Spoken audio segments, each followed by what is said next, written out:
थुङ्गा फुलका हामी एउटै माला नेपाली सार्वभौम भई फैलिएका मेची महाकाली।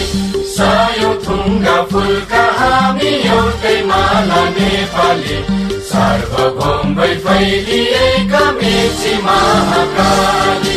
प्रकृतिका कोटि कोटि सम्पदाको आचल वीरहरूका रगतले स्वतन्त्र अटल। ज्ञान भूमि शान्ति भूमि तराई पहाड हिमाल अखण्ड यो प्यारो हाम्रो मातृभूमि नेपाल।